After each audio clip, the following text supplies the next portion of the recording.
और अब वक्त है मध्य प्रदेश की महा डिबेट का, जिसमें आज बात शपथ में गफलत और उस पर शुरू हुई सियासत की।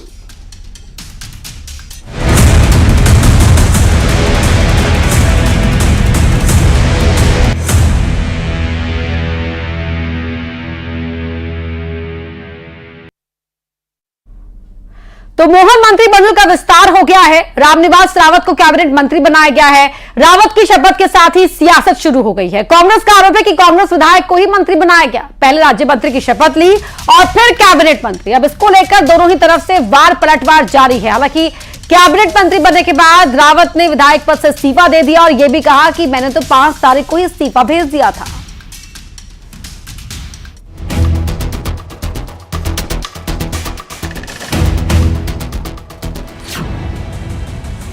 राज्य से कैबिनेट मंत्री, 15 मिनट में प्रमोशन। मैं मध्य प्रदेश के राज्यमंत्री के रूप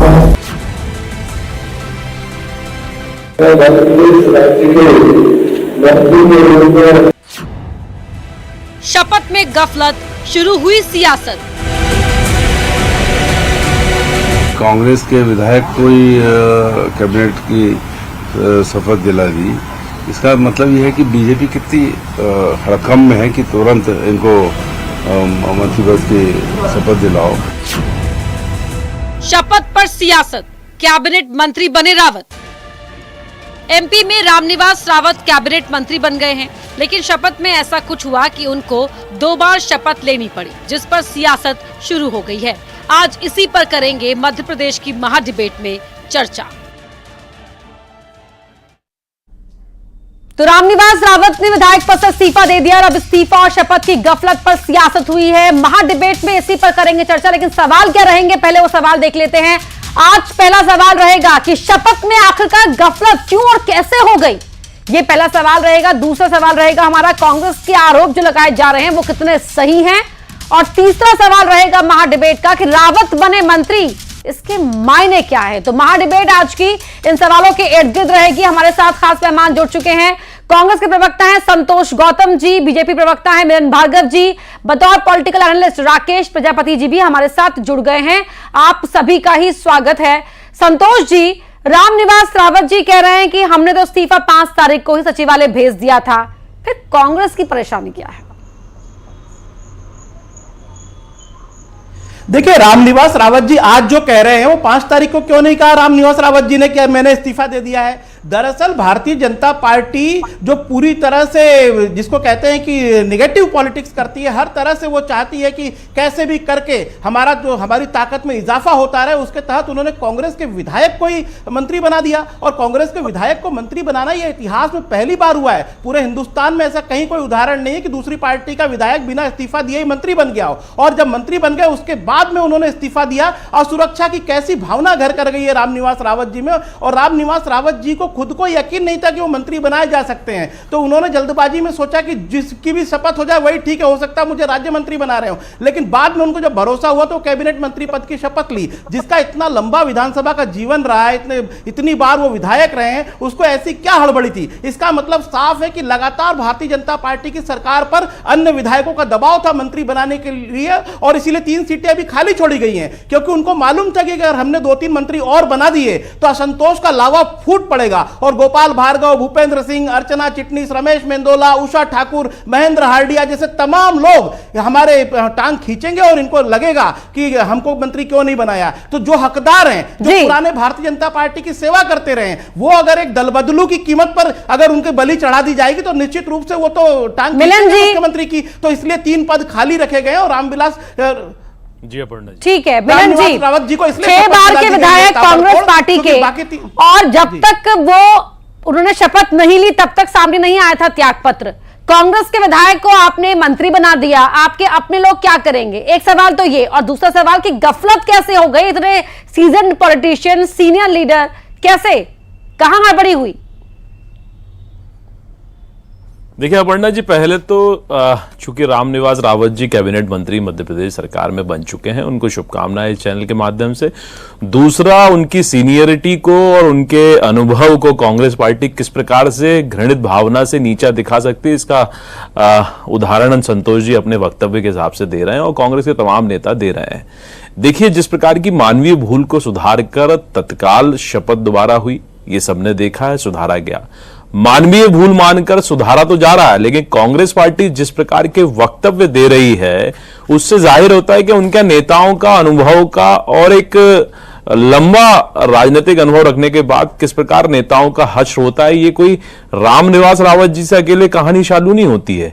कांग्रेस पार्टी में हमेशा सीनियर लीडरशिप और सर्वमान्य नेताओं का अपमान हुआ है। जैसे पीवी नरसिम्हा राव, जो भूतपूर्व प्रधानमंत्री इस देश के रहे, उनके शव को कांग्रेस कार्यालय में भी जगह नहीं दी, सड़क पर रखा रहा।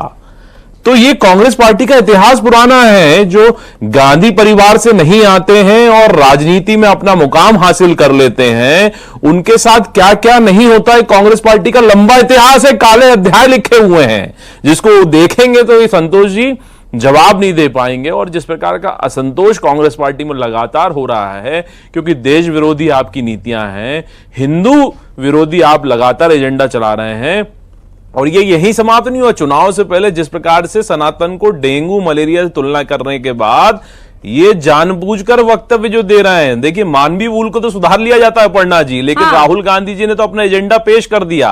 अच्छा, राहुल गांधी पर आ गए, रामनिवास रावत की बात कर लेते हैं, ठीक है। हिंदुओं को राकेश प्रजापति जी और राम मंदिर आंदोलन को अपमानित करना, ये कांग्रेस पार्टी ने स्पष्ट कर दिया पढ़ना। ठीक है, राकेश प्रजापति जी, शपथ में जो गफलत हुई और उसके बाद यहां पर जो सामने आया रामनिवास रावत का ये कहना कि मैंने पहले ही त्यागपत्र दे दिया था, लेकिन मायने क्या है रामनिवास रावत को मंत्री बनाए जाने के?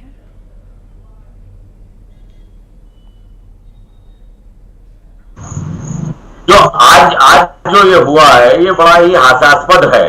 देखिए क्या है, संविधान के में जो चीज लिखी हुई है उसके अनुरूप कार्य करना चाहिए। अगर पार्टी किसी विधायक को किसी पार्टी से अगर दल बदल होता है तो उसको पार्टी को संविधान के अंदर यह है कि उसको इस्तीफा देना पड़ता है, उसके बाद आप आगे की कार्रवाई कर सकते हैं। अगर अभी हमारे साथी ने कहा कि ये मानवीय भूल है, मैं एक बात मेरा जहां तक मानना है कि ठीक है, एक व्यक्ति अगर बात करता है तो मानवीय भूल होती है। आपका विधानसभा सचिवालय के अंदर एक लंबी चौड़ी फौज है, वह क्या कर रही थी भाई? इससे ऐसी जो घटनाएं होती हैं, इससे समाज के अंदर बड़ा गलत प्रभाव और गलत संदेश जाता है। इससे मैं कोई भारतीय जनता पार्टी या कांग्रेस की बात नहीं कर रहा हूं, मगर जो संवैधानिक बातें हैं, जो संविधान के अंदर लिखा है, ये देश संविधान से चलता है, तो संविधान अनुरूप सारे कार्य होने चाहिए, जिससे समाज के अंदर राजनीति और राजनीतिज्ञों का और सरकार का भरोसा बना रहे। अर्पणा जी, ठीक है। मिलन भार्गव जी, सुना आपने? देखिए अपर्णा जी, ये स्पष्ट है, और ये कांग्रेस पार्टी के जो नेता प्रतिपक्ष हैं उमंग सिंगार जी और हेमंत कटारे, ये उनकी जिम्मेदारी कि विधानसभा में क्या हो रहा है, उनके विधायक क्या कर रहे हैं, उनके नेता क्या कर रहे हैं, ये कार्रवाई पे नजर तो उनको रखनी चाहिए। अपनी कमजोरी को, अपनी असक्रियता को जिस प्रकार से ये कहीं ना कहीं ढोलने का काम कर रहे हैं, देखिए 5 तारीख को जब इस्तीफा हो गया तो नजर तो आपको रखनी चाहिए, जानकारी आपको लेनी चाहिए। नहीं तो जब शपथ हो गई तब आपको नींद से जाग रहे हैं कि कांग्रेस पार्टी में क्या हो रहा है, कांग्रेस पार्टी के लोगों को लिए जब आप सम्मान नहीं करेंगे अनुभव का, योग्यता का, तो यही असर होगा आपका। स्पष्टता नहीं लेकर आएंगे तो अतीत की बात कैसे हो जाएगी? यहाँ पर वर्तमान में तो साफ करना होगा ना, बाकी जो अगर इस्तीफा दे रहा है तो। पंडित जी, मुझसे सवाल है आपका, दोबारा करिए। मिलन जी, मैं ये कह रही हूं कि ठीक है, रामनिवास रावत जी कह रहे हैं कि 5 तारीख को इस्तीफा दे दिया था और कांग्रेस का एक काम है पता लगाना, आप ये कह रहे हैं, लेकिन मेरा सवाल यह है कि कल को निर्मला सप्रेजा आ जाएंगे कि भाई मैंने तो 15 तारीख को पहले ही रिजाइन दे दिया था। ऐसा कैसे चलेगा? जब रिजाइन देते हैं उसी वक्त तो ऐलान घोषणा होती है ना। देखिए, कोई भी असंवैधानिक नहीं है, ना ही अवैधानिक किया है। सब विधान सभा के जो नियम है उसके मुताबिक ही चल रहा है। देश संविधान से, प्रदेश संविधान से चलेगा। ठीक है। अब लगातार आपके विचार जब हिंदू विरोधी और सनातन विरोधी हो जाएंगे तो आपके साथ कौन टिकेगा? सवाल तो इन पर खड़ा हो रहा है। आखिर इनको हिंदुओं को गाली देने में क्यों मजा आ रहा है? आखिर सनातन को नीचा दिखाने में इनके अरे क्या मजा आ रहा है? रावत की बात कर ये लेते हैं ना, मानवीय मिलन मूल्य भार्गव सुधार की लेंगे, हिंदू आप उस पर सनातनियों की बात कर रहे हैं, करेंगे, इनसे जो ठीक है। जानबूझकर जहर करेंगे, उगल हमने रहे हैं पहले इनके भी की नेता। है। सवाल और जवाब तो उनको देना है। आप इतने सीजन पॉलिटिशियन को आप सराहा नहीं पाए, समझो नहीं पाए, तो फिर वो चले गए, जाने दीजिए, फिर अब मलाल कैसा? देखिए एक चीज मैं स्पष्ट कर दूं, भारतीय जनता पार्टी के प्रवक्ता से प्रश्न पूछा जा रहा है रामनिवास रावत का, तो वो सनातन की बात कर रहे हैं। साफ समझ में आ रहा है कि भारतीय जनता पार्टी के पास ऐसी बातों का जवाब नहीं कोई। अरे गाली आपके नेता लगातार दे रहे हैं ना, राहुल जी का पेट नहीं भरा था सनातन को डेंगू मलेरिया कहने से, अब तो राम मंदिर के आंदोलन के पीछे पड़ गए, नीचा दिखा रहे हैं। मिलन जी, आपने बात किया, आपने कहने वाले आप जो शांति से अनंत सुनिए, काल मैंने आपको का शांति जो से वर्षों सुनना से है। संघर्ष हुआ, उस अरे सुन तो आंदोलन को लीजिए, नीचा बौखला दिखाना क्यों चाह रहे हो? रहे हैं संतोष आप बौखला क्यों जी। रहे हो? नहीं, या बौखलाइए संतोष नहीं। आपके प्लीज लगातार होगा, बौखलाइए नहीं। आप मिलन अपने जी, विधायकों को शांत संभाल रहिए, नहीं पा बौखलाइए रहे नहीं, मेरी बात सुन हैं, लीजिए। नेतृत्व सशक्त अरे मेरी बात- नेतृत्व अरे नहीं कर क्यों पा रहे हैं, मिलन जी, जवाब तो ले जनता की लीजिए। काम नहीं कर पा मिलन रहे जी, जवाब ले हैं, लेते तो हैं ना, सवाल तो जवाब खड़ा ले होगा लेते यहाँ हैं, पे। रुकिए। आप क्यों सनातन पर गाली दे रहे हैं? अरे अपनी बारी में एक ही बोल हिंदू लिए, धर्म के पीछे अपनी क्यों बारी में पड़े हैं? अरे ये आपको आतंकी मिलन जी कहते हैं। इंटरेस्ट नहीं किया गया, भगवान उन्हें साहब बोल है, दीजिए, लेकिन जनता पार्टी की प्लीज झुंझलाहट। तकलीफ होती है। संतोष जी झुंझलाहट बात है। कंप्लीट ये देखो, ये बौखलाहट है, झुंझलाहट है कि मेरी बात सुन नहीं रहे। हाँ, तो मेरी बात मैं चाहता हूं कि अनइंटरप्टेड कंप्लीट हो। मैं ये बोलना चाह रहा था कि मिलन जी सनातन पर क्यों आ गए, क्योंकि उनके पास इस बात का कोई जवाब नहीं है। वो कह रहे हैं कि अरे हम थोड़ी आ रहे हैं, बार बार आप गाली दे रहे हैं, यही तो जवाब है, घटी नहीं, यही तो सवाल है। आप जनहित के मुद्दों पर राजनीति क्यों नहीं कर पा रहे ये हैं? क्या बात है? आप ये क्या लगातार बात है? सनातन के पीछे क्यों ये पड़े क्या बात हाथ होगी? धोकर? ये हिंदुओं क्या को बात गाली होगी? देने में आपके नेताओं को नहीं, क्या मजा आ रहा है? साफ है, मैं तो यही कह साफ रहा हूं, है, आप भारतीय मुद्दों जनता की पार्टी राजनीति आप बौखला नहीं गई कर है, रहे हैं। जो घटना लगातार घटी तो नहीं, गाली उसको आपकी नजर तरफ रखने से की आ बात रही की जा रही है, है। तो जवाब और प्रतिकार का देखिए, हमारा अधिकार है, वो मिलन जी, संवैधानिक बोलने भी दीजिए ना है और उन्हें। इस देश मिलन के जी, हृदय मिलन भी जी, है। मिलन जी, मिलन आपको भार्गव जी, यही तो आप बात भी बोल रहे सवाल हैं। के जवाब आप दफन आपने कर ये रही बात है। पूरी की, आप पूरी उन्हें भी पूछ सुन रहे हैं, लेते हैं ना। पूछ रहे हैं। अगर मुझे भ्रमित बोलने कर का रहे हो। अवसर उन्हें नहीं भी दिया सुन तो लेते हैं मैं मिलन जी, मानूंगा। सुन लेते हैं उन्हें भी। ये क्या बात है, ये क्या बात है? मेरी बात पूरी कंप्लीट ही नहीं हुई। तो जो घटना घटित ही नहीं हुई, अगर रामनिवास रावत जी ने 5 तारीख को इस्तीफा दे दिया था तो उसे सार्वजनिक करने में उनको कौन सी शर्म थी? भारतीय जनता पार्टी को कौन सी शर्म आ रही थी? मैं कहता हूं, अगर उन्होंने 5 तारीख को इस्तीफा दिया था तो ट्विटर पर, किसी भी सोशल मीडिया हैंडल पर कहीं किसी को जानकारी मिली? ऐसा हुआ नहीं था। भारतीय जनता पार्टी चुपचाप अपनी राजनीति खेल रही थी। अभी ये कह रहे थे कि मानवीय भूल है, ये मानवीय भूल नहीं है। नरसिम्हा राव का उदाहरण दे रहे थे, उनकी लाश का उदाहरण दे रहे थे। मैं कहता हूं ये दानवीय राजनीति, मानवीय की भूल नहीं, दानवीय राजनीति भारतीय जनता पार्टी अरे करती है। सोनिया अटल जी जी को की क्या डेथ को तकलीफ थी? बहुत दिन बाद डिक्लेयर किया। प्रधानमंत्री के अडवाणी शव जी को के क्या कांग्रेस हाल किए, कार्यालय में ये भारतीय नहीं जनता रखा पार्टी गया। पूरा देश देख रहा है। संतोष जी, जवाब तो ये देना ऐसी पड़ेगा ना पार्टी आपको। जो हर प्रकार से आपको जवाब अमानवीयता तो की देना हदें पार पड़ेगा। कर चुकी है। मतलब आपकी अमानवीयता की दृढ़ हदें पार मानसिकता, कर आप चुकी अपने है। नेताओं का वही जिस तो मैं प्रकार पूछ से रहा हूं आपसे, लगातार अटल अपमान जी कर रहे हैं, की योग्यता डेथ को को दरकिनार कर कई रहे दिनों बाद हैं, डिक्लेयर और क्यों किस किया प्रकार नरेंद्र के मोदी ने? ये बताइए। निर्णय ले रहे हैं। जो दानवीय आपके राजनीति करते आए हैं नरेंद्र मोदी जैसे कारण लोग, आप उनकी जीतू पार्टी पटवारी का जैसे प्रवक्ता नेताओं है को और बात जो कर रहे पार्टी हैं। जहाँ आज खेल भारतीय लेने की जनता भावना पार्टी में रखते हैं, संतोष उनको के अलावा नेतृत्व फूट पड़ा है। देंगे। तो इसी प्रकार कोई होगा। भूपेंद्र सिंह गोपाल आप भार्गव मानने अजय को सिंह तैयार जी नहीं और है। यादव जी से वो पूछ सब कह रहे हैं लीजिए, हमें आप मंत्री बात बनाया नहीं गया। कर रहे हैं, आप कमलेश बात शाह है, बोल रहे हैं नहीं हमको है। मंत्री क्यों नहीं बनाया गया? लगातार अपमान कर रहे हैं आप नेताओं का, इसलिए छिटक रहे हैं।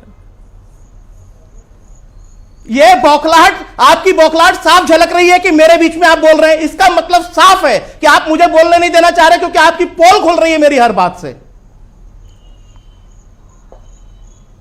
ऐसा है क्या मिलन जी? सनातन और हिंदुत्व की शील्ड अपनाकर आप असली मुद्दे को छुपा रहे हैं क्या?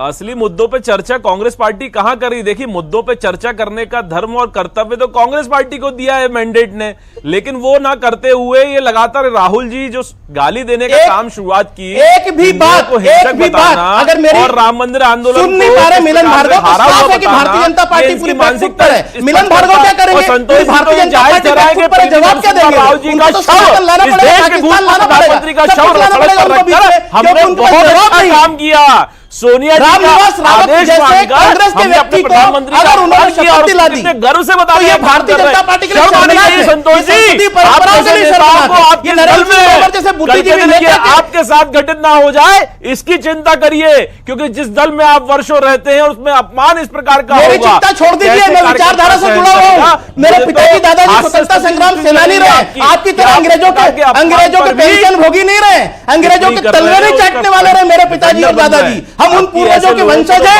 हम उन पूर्वजों के वंशज हैं जिन्होंने आजादी की लड़ाई लड़ी, राजनीति करने की बात, हमने आजादी की लड़ाई लड़ी, हमारे पूर्वजों ने। ये भूल जाएंगे हम किसी भी भारतीय जनता पार्टी में आपने किस प्रकार की तलवे चटने वाले, अंग्रेजों से भत्ते लेने वाले, आप हमको ऑफर दोगे भारतीय जनता पार्टी में आने का? को आतंकी बताना, भगवा को बलात्कारी, हम कांग्रेस के वो लोग हैं जिन्होंने स्वाधीनता की लड़ाई लड़ी है। अंग्रेजों के तलवे नहीं काट रहे थे आरएसएस के लोगों की तरह। राकेश प्रजापति जी, एक फाइनल कमेंट आपसे। जो कांग्रेस का ये आरोप है कि अभी भी मंत्रियों का कोटा जो बचाकर रखा गया है वो भविष्य की संभावना को देखकर बीजेपी सरकार में बचाया गया, क्या ऐसा नजर आ रहा है? नहीं, ये बिल्कुल, जैसा कि आज एक सिंगल अकेले मंत्री को मंत्री पद की शपथ दिलाई गई, इसके बाद इनके पास अभी 3 सीटें और हैं। ये भविष्य की राजनीति को देखते हुए 2 सीटों के ऊपर मंत्री पद की शपथ नहीं दिलाई गई है। जैसा कि मैं आपको बताना चाहता हूं कि लोकसभा इलेक्शन के पहले जो छिंदवाड़ा जिले के अमरवाड़ा विधानसभा में जो क्या कहते हैं उपचुनाव हो रहे हैं, वहां पर भी उन कांग्रेस के उन विधायकों के हमारे जैसे सूत्रों की बातें हैं और बहुत अंदर खाने की बातें बताई जा रही हैं कि उनको भी कांग्रेस से इस्तीफा इसीलिए दिलाया गया था कि भविष्य में हम उनको मंत्री पद से नवाजा जाएगा। अब रही बात, मिलन भार्गव जी बहुत सीनियर लीडर हैं, अच्छे प्रवक्ता हैं, मगर ये चीज अगर भारतीय जनता पार्टी की, अगर जैसा कि उन्होंने खुद ने बोला कि मानवीय भूल थी, तो मानवीय भूल को स्वीकार करना चाहिए। और दूसरा, सैकड़ों कर्मचारी आपके विधानसभा सचिवालय के अंदर हैं, वो क्या कर रहे थे? इतनी बड़ी गलती हो गई, उन सारे ये चीजों के ऊपर जिम्मेदारी तो बनती है, जवाबदेही भी बनती है। और जिस तरह से आपने कहा कि अभी तो देखना ये होगा कि आगे आगे कैसे